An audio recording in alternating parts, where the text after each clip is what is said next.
even when we're doing that high velocity skill at a lower pace, in the slow and the 30%, 50%, whatever, is by first going 100%, right? Going and even over speeding it. That might give you the next picture of what the feeling for you to get to that next level, what that should be. That was Seth Lintz, and you're listening to the Just Fly Performance Podcast.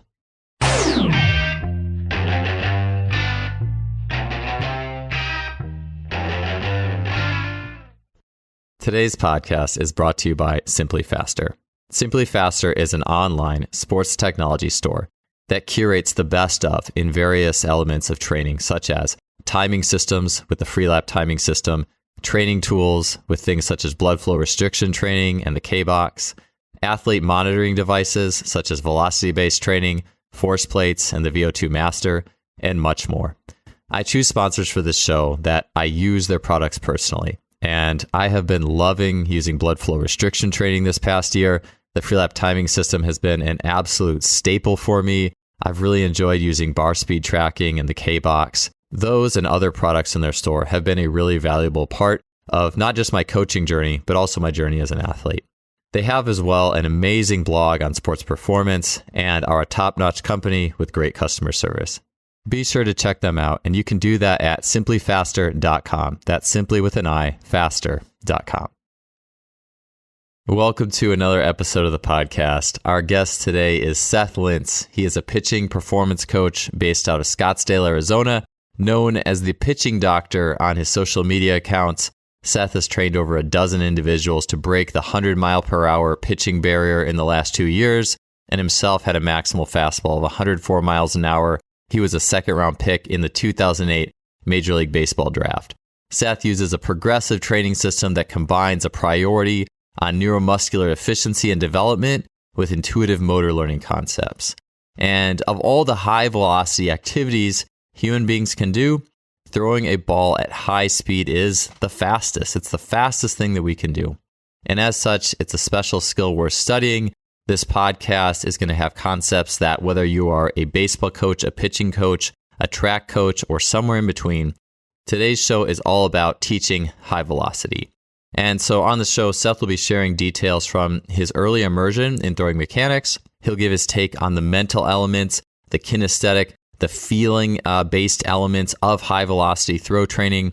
And then he'll also be talking about the ability to surge that fits with elasticity in a throw and the importance of changing speeds. He'll also speak on developmental aspects of throwing, how athletes can be brought up into a high-velocity model without overcomplicating, overdoing, or putting roadblocks in the way. And throughout this, we make many connections between sprinting, throwing, and human locomotion. This is an episode that, again, as I mentioned, where regardless of where you are on that athlete spectrum, there's tons of useful information here. It was awesome talking to Seth. He is so intuitive in the coaching world, and also obviously having walked the talk himself, it's really cool to get into his mind and how he sees the process of high velocity training. Let's get to episode 342 with Seth Lintz. So, Seth, I know you've had a very early start in, I guess, what we would call athletic performance from the sounds of it, with your dad and training and things like that. Just curious, some of your start in pitching, baseball, throwing hard, running fast, things like that. It's funny because you and I talk a little bit about some of the stuff I posted out in pictures, mental pictures and stuff like that. And right when you asked me that, the very first thing that my mind goes back to when you ask me where I got my start is frame by frame pictures of Nolan Ryan throwing and Pedro Martinez throwing. So when we had dial up, first got a printer and all that, my dad, he made sure that whenever he spent money, he spent it on things that were going to help us develop. And he bought a camera. It had the little VHS tapes in it, the mini VHS tapes. Around that time too, this was early 90s or whatever, so it was expensive. And my dad had a room in our house, and that was the first thing that he gave me, though. As far as like when I think of training the throw, at least prior to that moment in time, and having like a template or positions, right, within the throw. I didn't even really conceptualize where my body was in space at all when I was throwing the ball. So that's a kind of a cool thing to think about just on its own. And then my memory and actually the start of training, learning how to pitch was pictures. Was looking at just frame by frame pictures. Well, my dad learned from going to Golf Digest School in Seattle, Florida, kind of learned how they had their setup as far as multi-angle, real-time video analysis, slow motion stuff. Had the grid up on the wall behind you to kind of compare swings, to another individual going in real time and stuff like that as well. So my dad came back and kind of tried to recreate some of that the best that he could and put a couple of TVs in one of the rooms in our home, which he didn't let my mom finish and, put anything in except just a couch and those TVs basically. And that room was there. I spent a lot of time in there my dad had pre-recorded like Pedro or whomever, click, click, click, click, click, click, click, click, so that I could follow along with it, doing my extreme slow I could watch him on the television over here, and I could look in the mirror in front of me and see the same angle, or on the screen right beside it, we had the camera going on the same angle as what Pedro was pre-recorded doing. So you could kind of see yourself from multiple angles, almost have a kind of a 360 aspect in your mind about how your body was moving, and where you actually were in space. Because my dad realized that was the best thing that he could do for me. He wasn't really a pitcher himself. He pitched a little bit in high school, but one of the best ways he realized that he could teach me was to just give me an accurate picture. Look at who the best in the world, who are the best guys in the world, and who have longevity and aren't huge, so they're getting a lot out of their body. And then let me just create that picture for you, and then create the environment in which you can chase it. So I think those are very valuable things to do for young, kids that are young. I think building a healthy relationship with training and sports is also very much a relevant topic. And I think important for parents, especially, who are really in control of that early on, to be wise enough to, yes, create the environment for your kid and give them the tools so that they can chase after that picture on their own. You know what I mean? Yeah, I think that's a big one. Is we live in a world where things can get very manufactured and forced very quickly. Like, follow this technical model, go to this academy, go to this, be on this team. Ultimately, which, I mean, aren't necessarily bad things in and of themselves, but ultimately the athlete has to be invested in that and has to kind of have a vision that goes with that. And like you had said too, or kind of were talking about, and I know we were talking about before, is being able to feel things as well, like connect the vision with the feeling in your body. I'm curious, Seth, you talked about how you had such a visual start and you studied Nolan, Ryan, and Martinez extensively. I'm curious what your technique ended up looking like relative to those guys. Being a different body very type, similar. having a different, very similar. Interesting. Very, very similar. I mean, I think, I've done overlays before of both those individuals, and I think that there's a lot of similarities. But I've actually, as I've gotten older, I have tried to get away from that. Maybe it's my own pride. Like when I see myself on camera, I strive for my own unique style. You know what I mean? I don't actually, because if you toss me the ball and you say, hey, look, throw a ball like Pedro, I can make it look really similar. I mean, really similar. If you said, make it look like Nolan, right, I can make it look pretty damn similar. If you ask me, throw like Walker Buehler, I can make it look pretty similar to that too. If I have the picture in my head, I can, like the kid in the backyard throwing a wiffle ball, whatever, I can do that. I can do it at pretty high speed too, with intent, and those different styles. But for me, when I'm at my best, I have my own unique style. When I look back at the times that I've been at my best, and I have that picture in my mind, I know what I look like. If I really do, I know myself and say, what positions do I find whenever I'm not thinking of trying to look like anybody. Mm-hmm. I'm only thinking and trying to throw the ball as hard as humanly possible for me. So I know what I look like, and I know that it has its own unique aspects. So that's really, whenever I look at my throw now, I try to look for the kid in my throw. Like when I look back and or I think about myself when I'm younger. Even it's actually funny because some of the mechanical positions that I've refined over time. You know what I mean? I look at it, I hate that. I hate that. I go back and try to work on it. I try to fix it. Then I go back and I'm throwing slower. I'm like, it doesn't feel as good, tighter, and this, that, whatever else. And then I realized that, like, was I doing it fully right the way before? Not really. I wasn't doing it completely right, but there were aspects of it that were right and were helping me get more leverage. So, there's always, with intent, there's always your body will find its most efficient way to produce power at that given time, and there's an evolution process that's also ongoing, with your own body as well, and your own strength and mobility and all the variables at play. So that changes as well.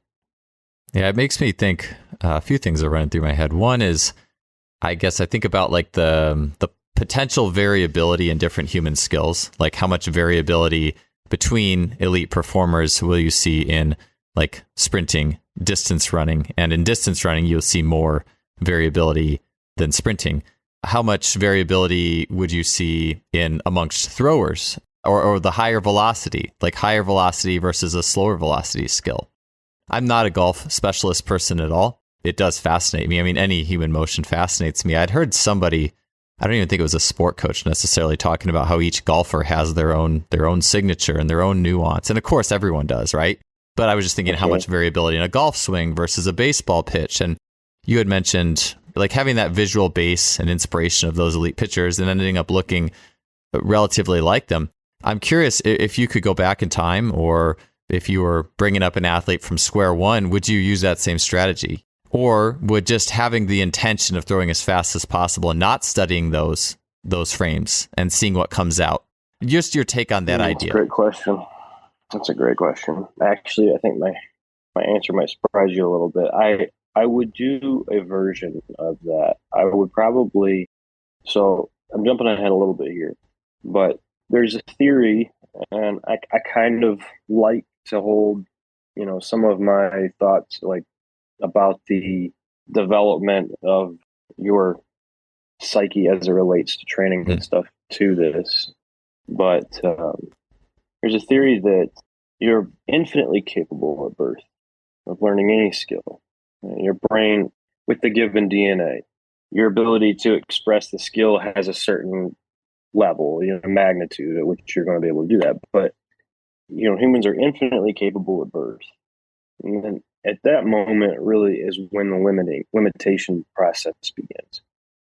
Everything that they see at that moment moving forward is limiting them as to what they believe to be possible and what they are adapting thereto. So if you kind of stick with that a little bit, and I would say that once you introduce throwing, I wouldn't even let my kids see throwing unless it was probably in person at first. I would probably only let them see it on a screen, and maybe from myself, me throwing a ball, knowing that his genetics obviously came from me and that I can do it at a very high level.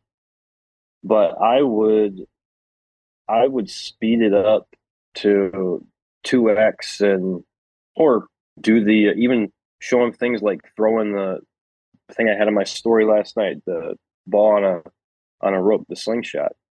You can throw that thing 125 miles an hour. So the like a really fast sped up version, on a loop, so that he was seeing the ball going 120 miles an hour. And then when you introduce him to throwing and catching, even for the first time, I mean, we would leave the session with him standing by things going really, really fast. I mean, faster than what you're going to need to see on the playing field, so that you can get your mind tuned to that level, or he can at least. I think if you can make that his initial picture, then you don't box him into that 100-mile-an-hour ceiling, or whatever. I meant to ask this, but what's I feel like you've maybe posted it. What's the fastest you threw as a pitcher? 104 is the fastest that I've ever thrown. I had a bunch of dudes out during spring training one year in the backyard, and it was quite the vibe. Yeah, that's amazing.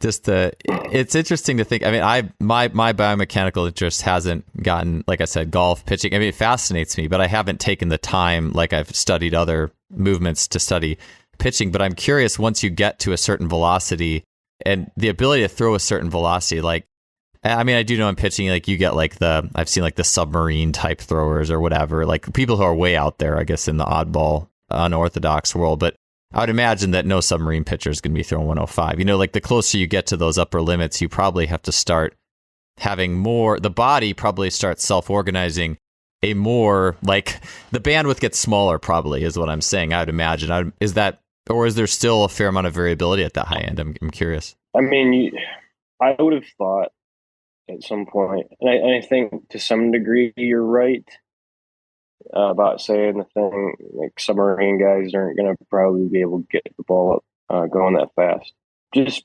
because the issue is that you can't utilize the gravity vector the same way, right? That coming over the top gives you the ability to capture a little bit more momentum, than throwing from a sidearm or submarine plane.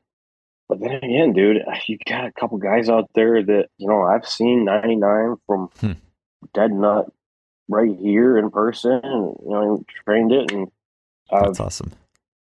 And seen, we got guys that are right there. I mean, Joyce is 3 o'clock almost with his arm slot. Diaz is almost 3 o'clock, or basically 3 o'clock.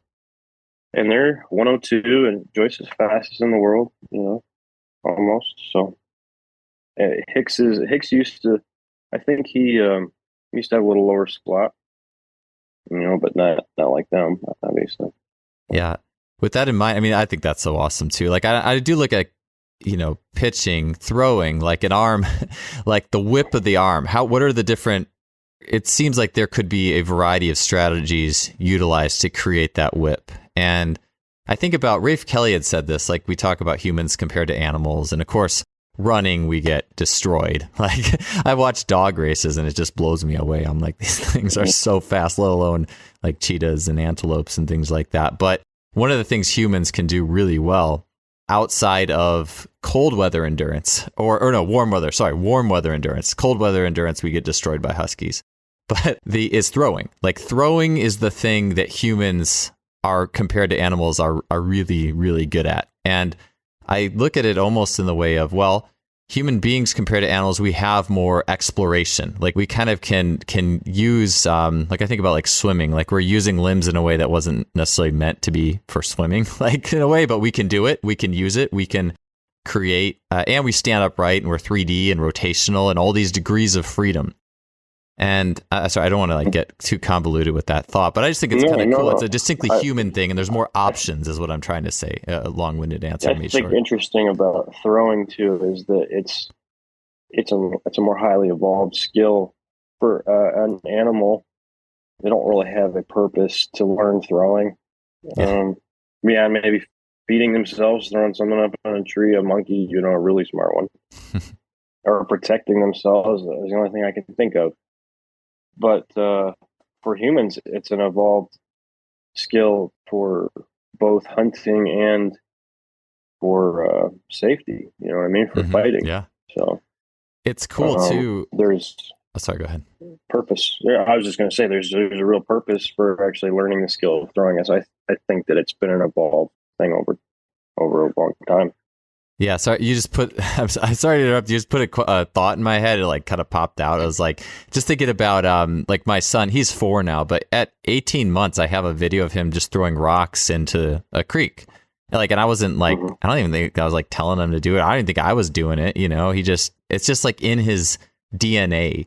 And I find that compared to my daughter, I mean, this is only N of 1, but it strikes me that like young boys like to just throw things more naturally. It's like in their instinct than girls, because it's almost like it's like that survival DNA instinct of being able to throw things to survive or to fight or whatever. It's like it's in there. And, obviously females can learn it too, but I just don't think it's not quite their natural, like, they're 2 years old, like chucking things around like my son was. Like, let's do it. I mean, it's just fun to watch. Yeah. Definitely. I think that throwing is very much like sprinting. I think it's definitely a natural movement. I mean, I think for a while you hear even people say it's an unnatural movement. I would highly disagree with that, just based upon what we just discussed. That I think that humans are even evolved to do it. So. Yeah. So as you were talking, Seth, I have this question farther down in the list, but to me, this is like a really big concept is that you've talked about the mental picture needed to improve. And I think that I was a javelin thrower, not an amazing one. I threw decently well for only a couple of years throwing it, but throwing, I feel like, has a very strong mental component to it because it's so high velocity. It's almost like there's always something that your body could twist, turn, do to get a few more, miles per hour, meters per second or whatever. And I think that people who throw the javelin, I know a really long way, there's something that's mentally wiring wise a little bit different about them. I imagine it's for pitching as well. So I'm curious what your take is on, I guess you could say it's too very broad brush to say just the mental aspect in general, but the mental picture needed to improve. I know you've talked about that, and I'd be curious for you to expand on that and talk about that for this show. I think that like we were talking about before, I think that it's an evolved skill. So I think that kids, and not just kids, I mean everyone in general who's throwing, as you stated, it's a very high velocity thing. So anything that you plan for, anytime that you're actually planning for a movement, rather than feed forward, just having the focus be completely external. So the analogy would be eyes on the tape, at the finish line versus having some sort of internal cue, as to planning your gait, your next step, what that is going to be like. Anytime you're planning, you're slowing down. Okay. The body has to slow down. So there's this great quest, right, to, as we're refining something, well, we have to plan to make a change, right? It's the movement. All right, I look back on the tape. I can see, as you stated before in the question, I can get a couple more degrees here. Also, as this relates to the picture, you know what I'm saying? That what your body is doing and what you feel like is doing oftentimes are two very different things. So that's the first importance of a good mental picture. It's what is your picture as it relates to throwing when you see a throw inside of your head, and then what do you actually see when you see yourself throwing? What does that actually look like, and how does it relate to what's happening in reality? I think that you got to find consistency across all those levels, right? So that's what I mean by mental picture. Mental picture is not just a single faceted thing. It's your mental relationship to throwing. Right, because when we have a mental picture, it gives you a feeling too.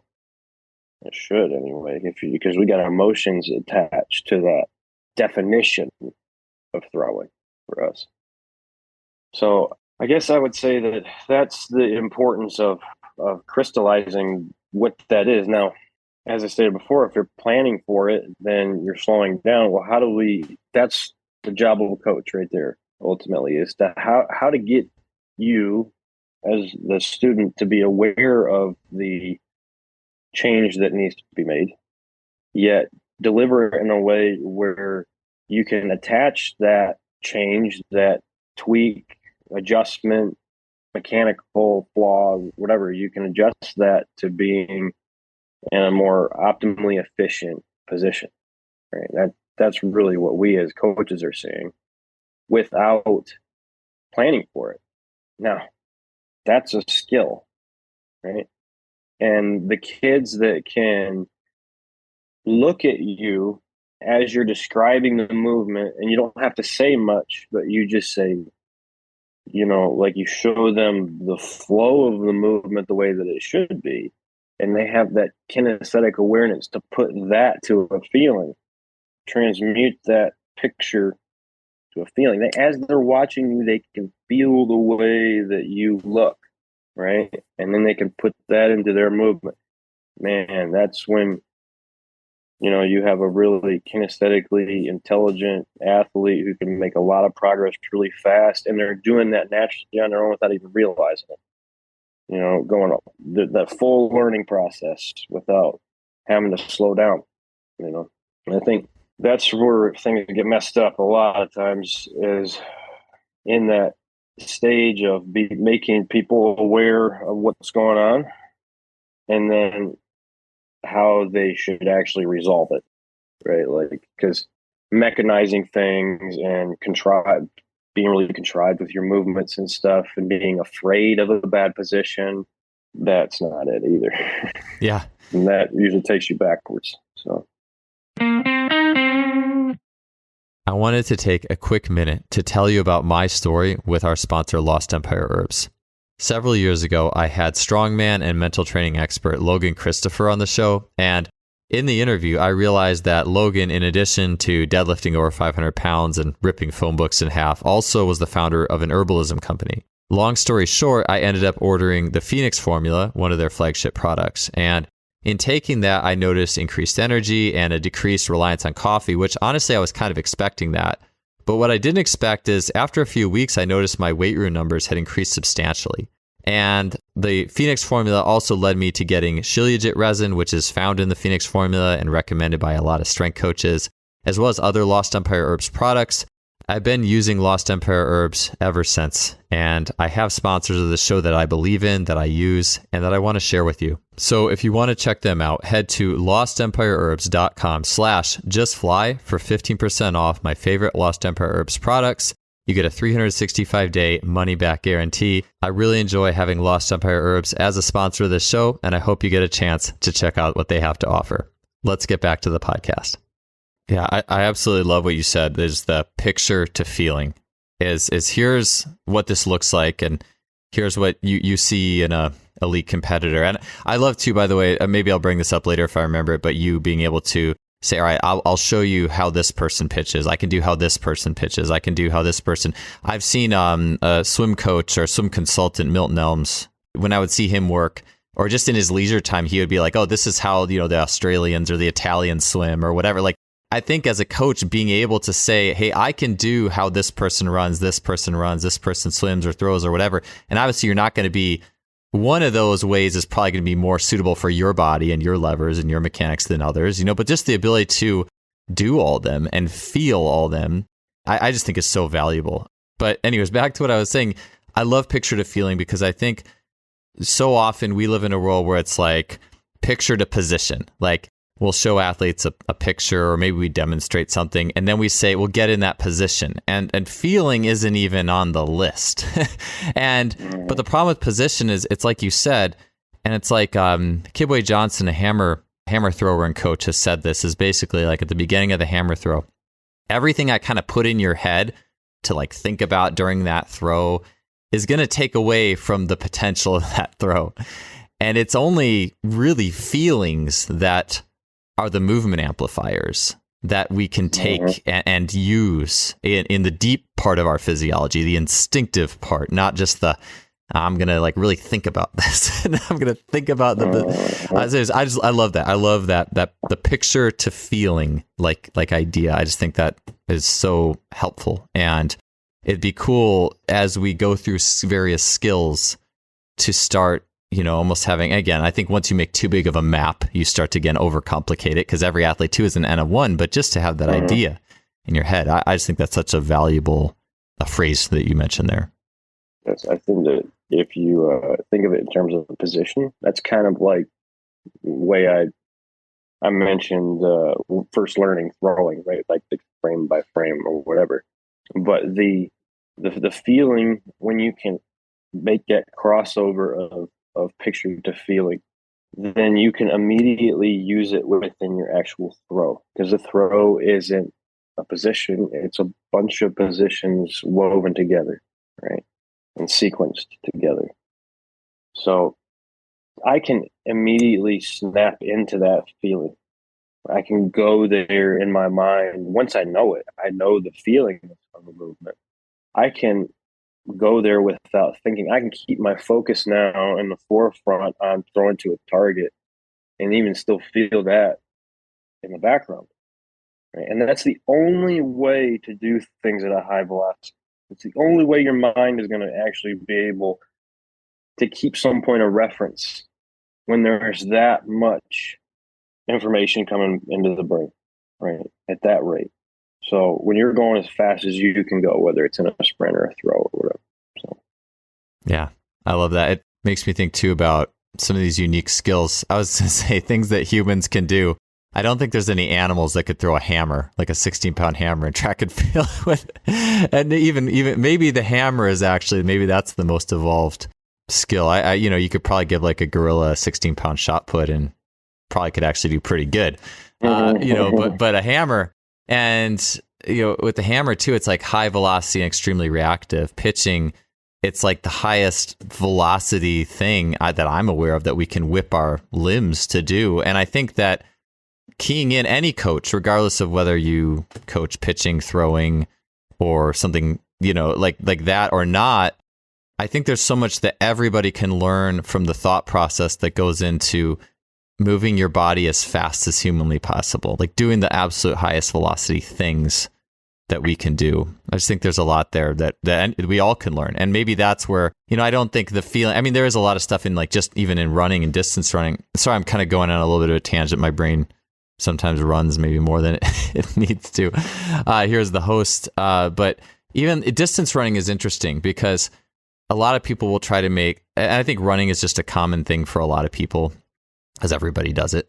But the amount of technical interventions that people make, to my knowledge, in distance running is very much less than what is attempted for, let's say, sprinting. And I think it's because it's so apparent in distance running that if you try to manufacture things, you're going to get tired really fast. Whereas sprinting, you can try to make it work in practice and stuff like that.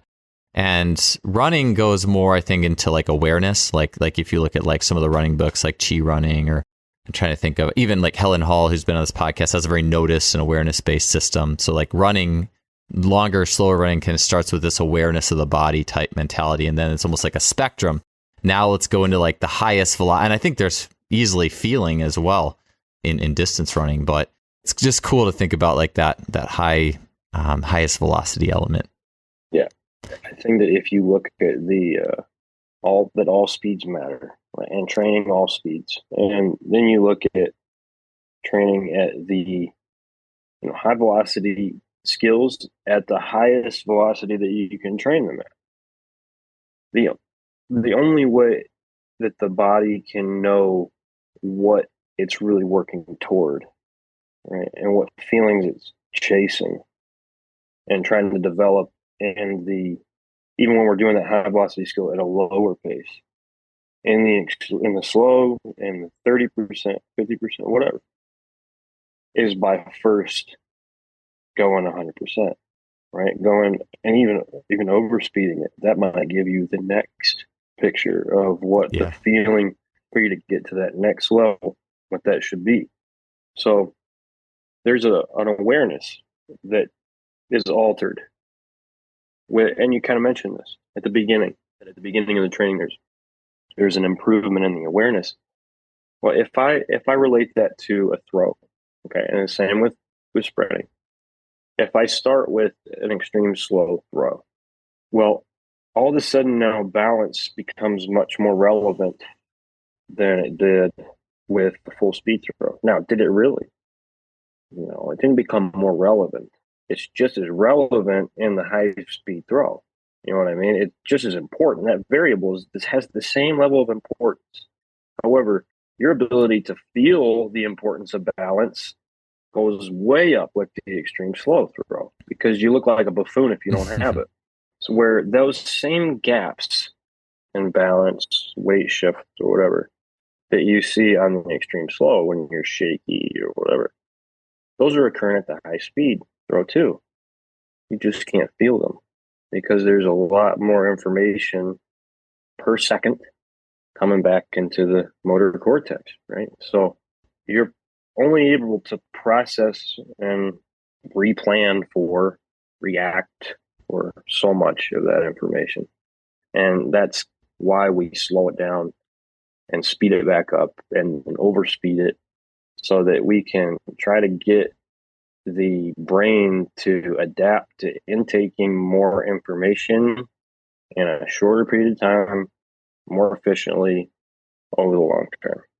And that's really what adapting the nervous system is. Yeah. For those extreme slows, I think what I heard with the Russian literature is like a 2-minute, like go through the throwing motion for like 2 minutes or something, like a millimeter at a time. Or is that what's your time? Yeah, I don't even know what the correct time frame is.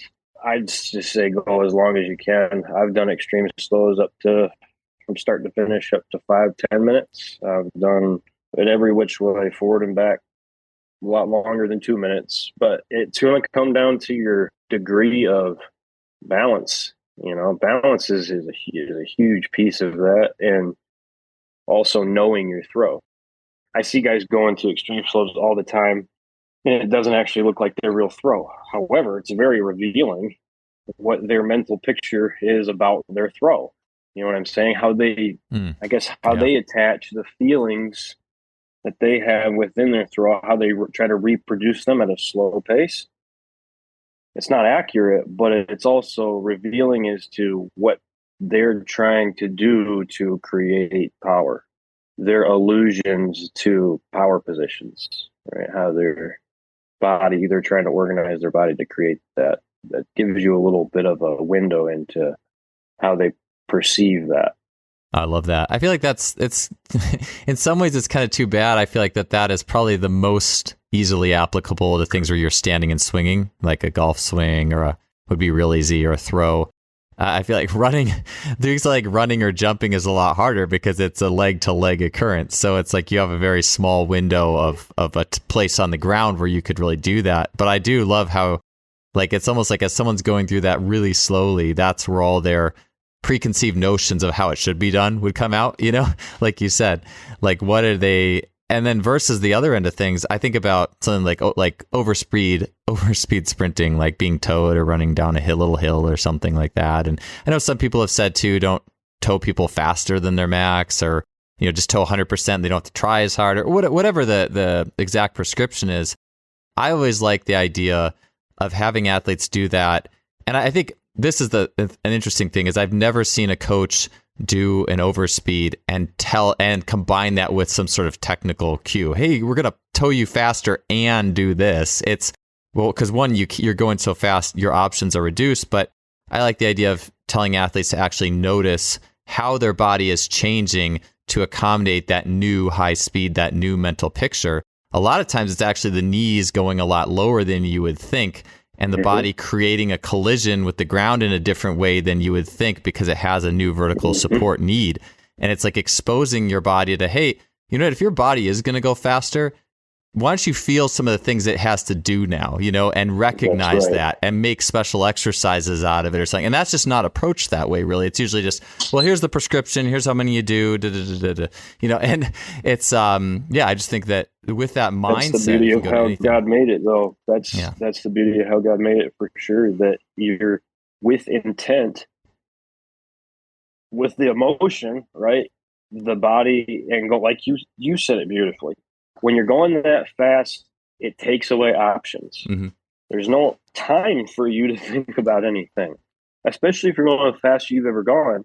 The only thing that there's time for is for you to react to the ground, meaning not think about it, but you got to get something down to catch yourself, basically. Something has to happen so that you don't hit the ground. And all of a sudden you realize that that's instinctual.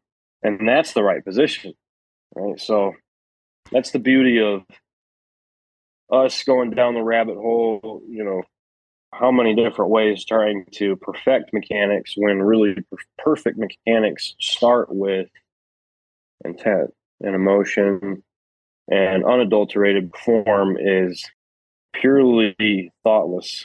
Yes. So, yeah, I love that. It's like formless is the word. It's probably like a Bruce Lee term somewhere in there. I'll have to dig up a video. Like that, I love that concept. I mean, there is, I guess, a bandwidth, but there's not. It's a bandwidth without restriction. So maybe you're better off not saying the word to the athlete, at least. I'm curious. So with all this, like creating a mental picture, an athlete comes in to work with you. Tell me about some of the things that go through your mind in terms of looking at their mental belief system, like their beliefs in terms of their throw, if that's limiting them, like the things you say to them. I know that's, tell me if I'm getting too broad with that question. I've already said like 3 things there. So, but maybe just nuts and bolts of your interaction with an athlete on that mental picture level of the throw. I actually, if I had an athlete that was 8, 9, I may like try to shape that for them. But, I usually get guys that are grown men by the time they get to me. So I usually try to, I don't outright discuss that with them, what their mental picture is for the throw. I just have things that I look for that give me an idea about what their mental picture for the throw is. Because I think that if I start talking to them about the importance of that, rather than just work on these 1 or 2 things, and I start giving them all these other variables like, hey, you need to establish a new relationship with the mental picture that you have for throwing and all that. Now I got this guy going and watching 5 different guys, and I'm seeing a completely different throwing style the next day when we're going out, because he's trying to look like this guy or whatever else. So too many distractions now with all that, I feel like. Mm-hmm. So I don't really I try to limit awareness on some things, you know what I mean? And bring awareness up on other things. I think that's really our job as trainers, is to, what are we making you highly aware of today? And then like awareness can be a bad thing too, right? Like I make you aware of too much, and now that just acts as interference to the other stuff. So I guess that the best way I could answer your question is I'd have some conversations about that a little bit, but I try to shape that the best that I can, and I even have deliberate things that I do. Like, I don't send guys their video. Every guy, after he throws a bullpen, he wants his video or whatever. Well, after bad days, I don't send it to him. I won't do that. I mean, and that's probably when guys want it the most, so they can see what they're doing wrong, whatever. I won't even send it to them. I say, that's not what you want to see. When you PR, then I'll show you that one. You know what I mean? Because I want you adapting even the picture of your throw in your mind. I don't want even a little bit of exposure to that negative for you. You know what I mean? Like, I'm trying to completely evolve that picture of how you move when you see yourself, even in your own mind throw. I like that. Just think that controlling that aspect for your athletes is important, because some guys are different. Some guys are obsessive and will do 8,000 dry reps a day and put it on video and, look at every single one of them. Other guys won't. They throw their play and they're done. You know what I mean? They don't think about throwing until they throw next. You know what I mean? I think that's the better relationship ultimately. But most guys that are coming to me, they are there for self-discovery, and because they've been a lot of different places. So I know that I'm going to have the guy who wants me to break down every piece of it. And then we got to put it all back together again. And we got to shift the awareness from internal to external, which is a much more difficult process, but that's my job, is to mitigate that, because guys will get bogged down, man, and making things too fine-tuned and perfect and copying the wrong things or whatever else. So I just had a podcast with Zach Evanesh about that, just the tendency, the desire to control and make all the variables too perfect. And humans aren't wired. We're not wired from our instinctual drive to adapt and train that way. And it makes me think too about like the overwatcher, the over video watcher. I remember I've seen swimmers do that who will analyze their race too much, and the coaches didn't like it. They're like, you're watching your race too much. And it's interesting because you start to think, well, what are you associating with? It's like, what are your associations of being fast? Is it, like if I'm swimming, I did this many kicks, or I put my arm this way, or I was like this on top of the water, or whatever. I mean, I'm not even. Swimming fascinates me. There's certain things I don't know about. Statement is very right on the money, dude. I mean, what is your association with being fast? That's a perfect way to ask it. I think it's a critical question to ask, because I think that a lot of guys have the wrong picture of what fast feels like.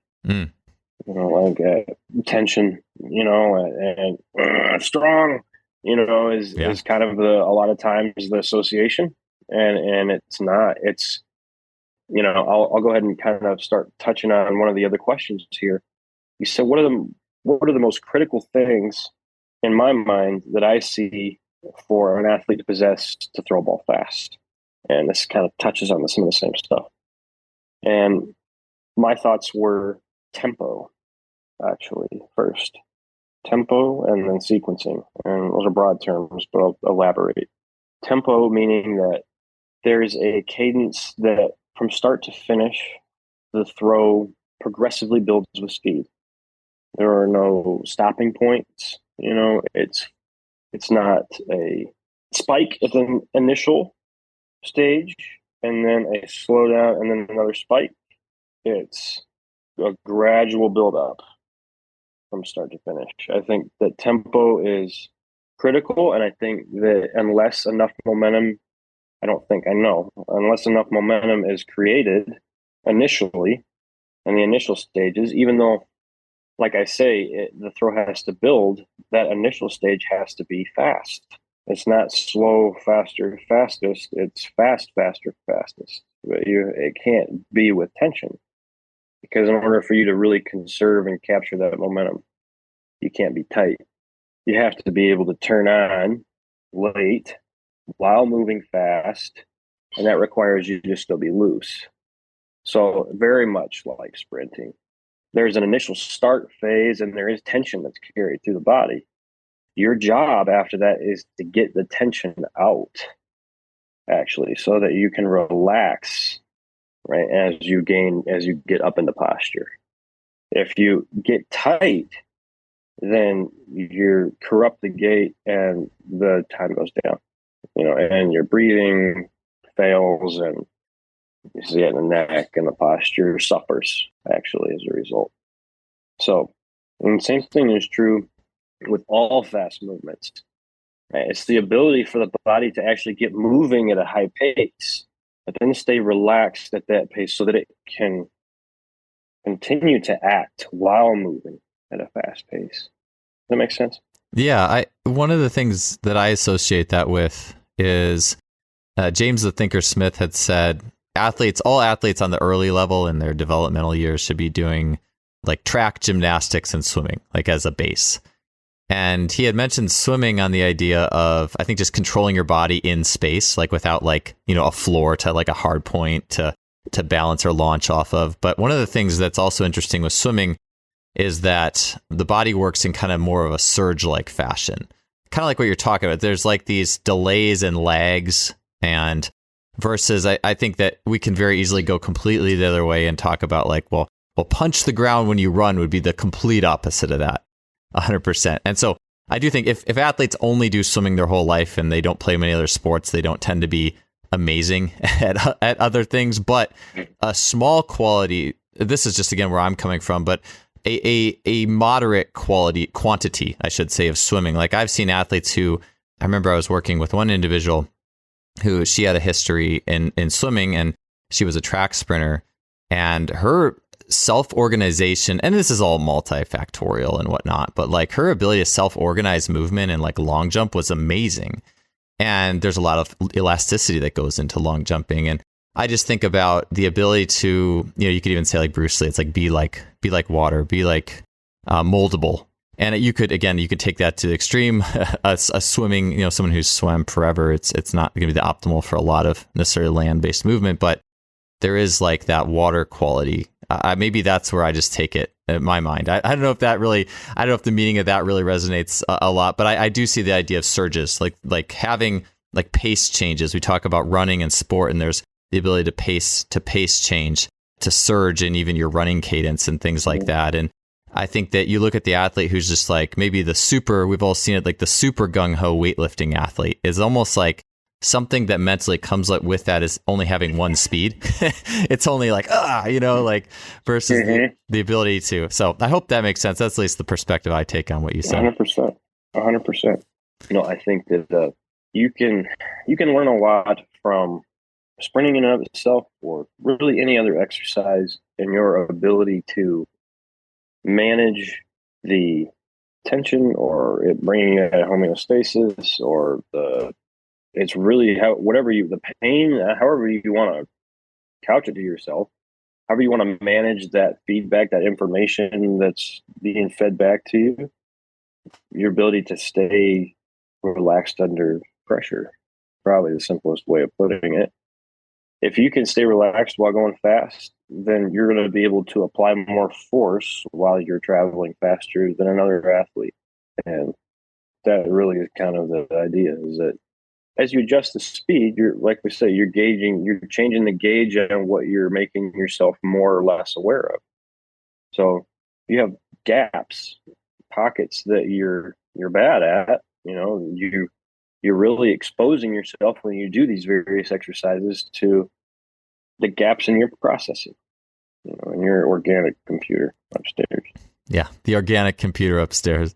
I love it. I want to ask you about, so for you to take me through the process with athletes who maybe are like that, you could say like the weight room warrior type that I had mentioned. But before I say that, I did have one thing I was thinking about, is that I forget who had mentioned this. Maybe it was Randy Huntington or somebody else, but it was something along the lines of a lot of long jumpers. And you saw this in the 80s and 90s, I feel like more than now for whatever reason. But I think it was pretty common for long jump athletes in track, which is an elastic event, obviously. I mean, they all are, there's just, I think, more degrees. I think you need more elasticity, relatively speaking, to be like a high jumper, or long jumper, triple, whatever, than maybe a 60, 100 meter dash specialist. But a common thing for long jumpers was to run the 200 meter sprint. And I will say, like, you can be a fast 100 meter athlete while still being more forceful, more tight on that relative gauge. I mean, you might not be your best. You watch Usain Bolt, he's got a lot of looseness, but you see guys who have more compression relatively, still running really fast, well under 10 seconds. But once you get up to the 200, you aren't going to see as many of those really compressive guys. Right. They're going to fall off. They're going to definitely start falling off more substantially. And I think about just on the level of what we're talking about, feeling like you could take that 100 meter person who has a hard time relaxing and say, all right, well, you just need to be looser, or have them run the 200 and maybe come up with ways for them to pay attention to their body in context of a good 200 that can help them to almost find feelings associated with the longer race. Hey, what's that feeling you felt in this part of the longer sprint? Now associate that. And just like different ways to create awareness. I think so often we just go to, here's the distance, fix it, versus, well, let's expose you to different means of awareness. Let's put those in the system. Right. Let's ask questions.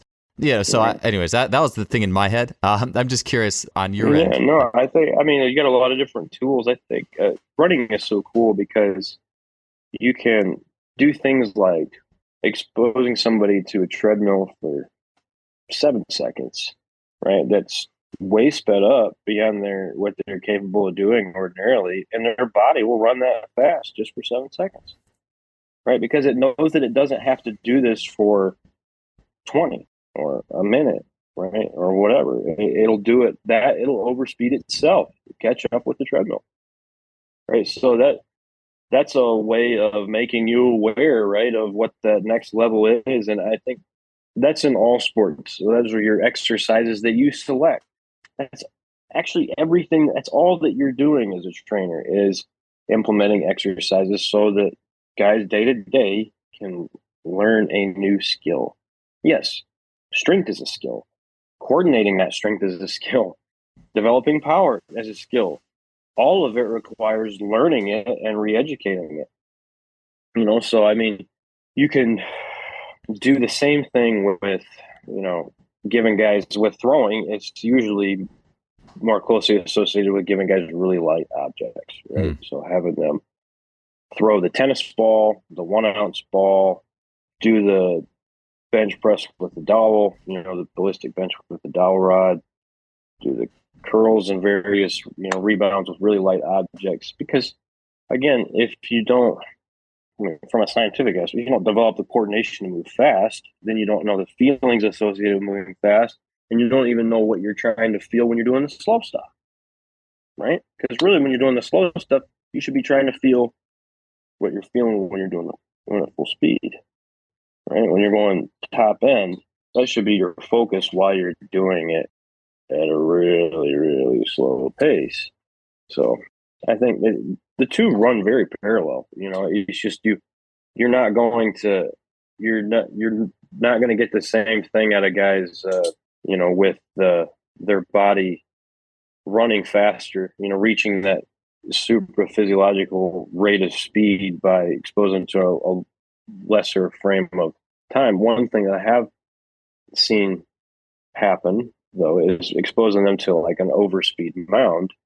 So putting blocks under the back of the mound and having guys go down it at a much faster rate. That doesn't always make the guys throw harder. Some guys will actually throw slower because their positions get worse and they're not able to organize under that speed. But I've seen once you take the blocks away that a lot of dudes their velo will go up because now compared to what the normal slope, it feels like they have all day. Like they got a lot more time that elapses from leg lift to touchdown. They're even moving faster.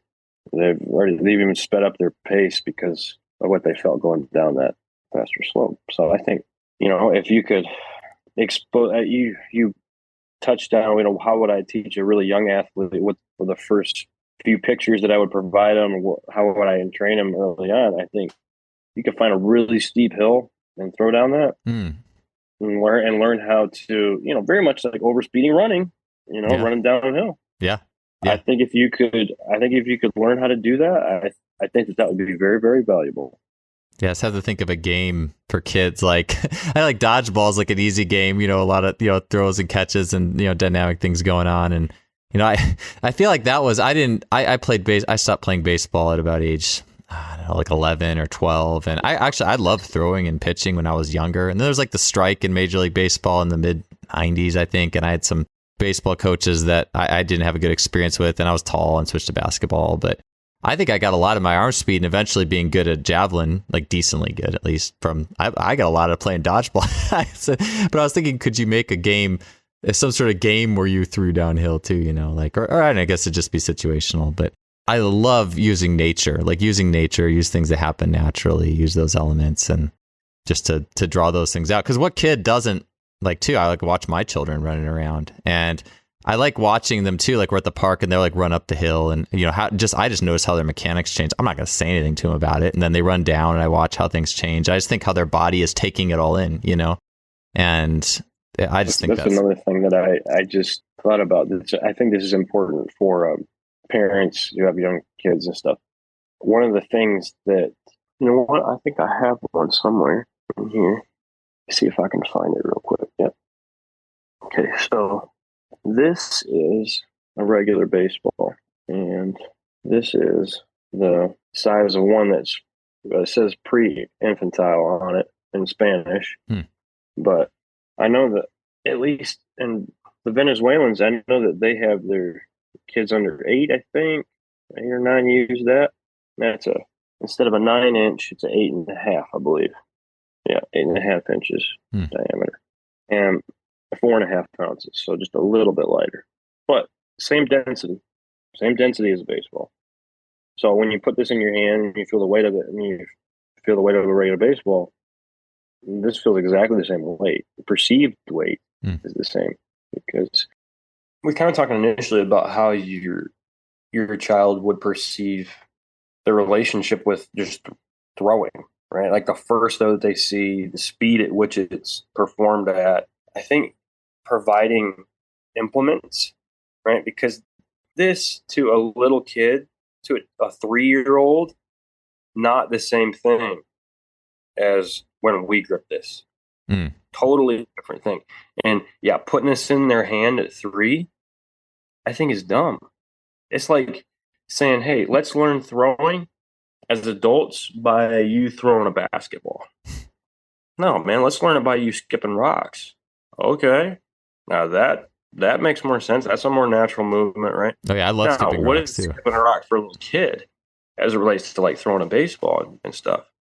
Not a baseball, man. It's littler. It's going to be smaller. Something he can get his fingers around. Because we know that grip, right? We getting a ton of sensory information, feedback from this thing. So if grip is compromised, you compromise your grip on a pull-up, on curls, on anything, and see what happens. All of a sudden, your brain is telling you, man, I can't do nearly as many of these. I don't want to go hard, whatever. Right? It's even used as a tool to build intent and strengthen those other areas, whatever. So same thing is true with throwing.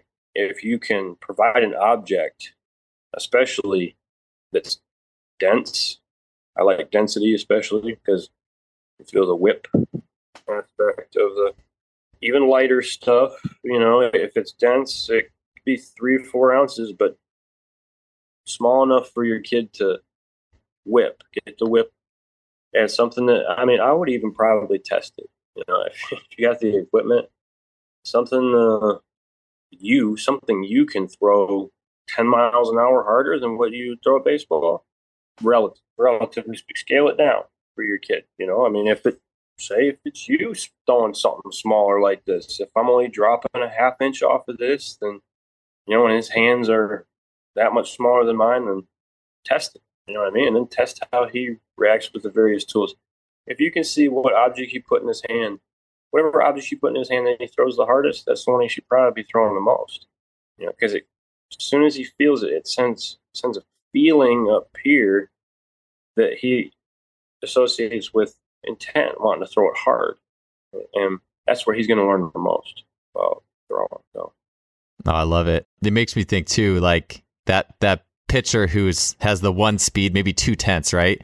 Could you take him out to the river and be like, they'd be very like movie. That'd be very cinematic, like a Hollywood movie. Hey, this pitcher got too tight. I'm going to take you to the river and you're going to throw rocks like when you're a kid, that'd be kind of I imagine that'd be helpful though for someone who is too tight, needed rhythm, paces, and to, feel whip and stuff like that. Could be an interesting thing, but probably not a typical training method.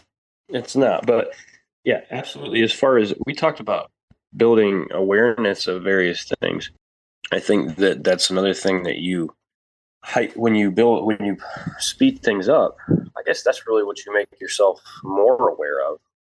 You kind of mentioned it yourself. You take options away, right? So you make yourself highly aware of the ending. So the end feeling is what you make yourself more aware of, and the importance of the forward focus on that end feeling, and shaping, self-organizing the preceding movement around that. Yeah, that's good stuff, Seth. So before we get out of here, do you have any closing thoughts? I think that's a good box of that feeling topic for today. And do you have any closing thoughts before we put this one on the table for today? No, I don't, man. Just enjoyed it. Enjoyed being on the podcast. Love to do it again sometime. Yeah, thanks so much for being here. It was great having you. Everybody, appreciate it.